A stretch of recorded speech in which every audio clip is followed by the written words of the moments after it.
अभिवादन स्वीकार करिए रेहान फदल का। जब सन 1980 में इंदिरा गांधी ने फिर से सत्ता में वापसी की तो जनता सरकार में उप प्रधानमंत्री रहे जगजीवन राम ने 28 फरवरी को ऐलान किया कि वो आरएसएस के साथ दोहरी सदस्यता के मुद्दे को छोड़ेंगे नहीं और इस पर आखिरी फैसला लेकर ही रहेंगे। 4 अप्रैल को जनता पार्टी की कार्यकारिणी ने तय किया कि जनसंघ के पूर्व सदस्यों को पार्टी से निकाल बाहर किया जाएगा, लेकिन जनसंघ के सदस्यों को इसका पहले से ही अंदाजा लग गया था।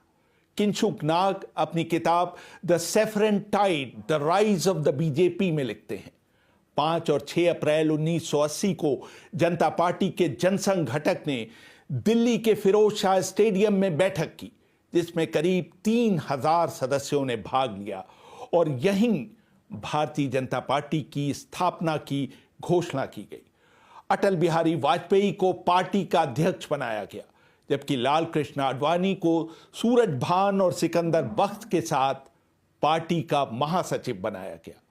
1980 के चुनाव में जनता पार्टी सिर्फ 31 सीटें जीत पाई थी, जिसमें जनसंघ घटक के 16 सदस्य थे।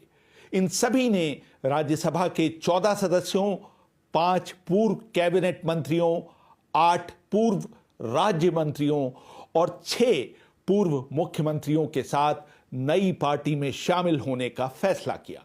इन सब ने दावा किया कि वो ही असली जनता पार्टी है। जब जनता पार्टी के अध्यक्ष चंद्रशेखर ने भारतीय जनता पार्टी के इस दावे को चुनौती दी कि वो ही असली जनता पार्टी है, तो शुरू में चुनाव आयोग ने उनके विरोध को नहीं माना।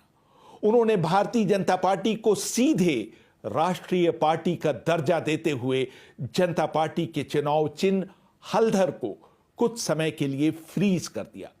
चुनाव आयोग ने भारतीय जनता पार्टी को कमल चुनाव चिन्ह अलॉट किया। इससे पहले भारतीय जनता पार्टी ने उसे चक्र और हाथी चुनाव चिन्ह देने का अनुरोध किया था, जिसे चुनाव आयोग ने स्वीकार नहीं किया।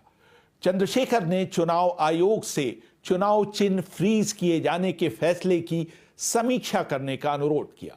6 महीने बाद चुनाव आयोग ने चंद्रशेखर के अनुरोध को मानते हुए हलधर चुनाव चिन्ह को फिर से अनफ्रीज कर दिया, लेकिन भारतीय जनता पार्टी का राष्ट्रीय पार्टी का दर्जा बरकरार रहा। शुरू में भारतीय जनता पार्टी में आरएसएस के बाहर के नेताओं को नजरअंदाज नहीं किया गया।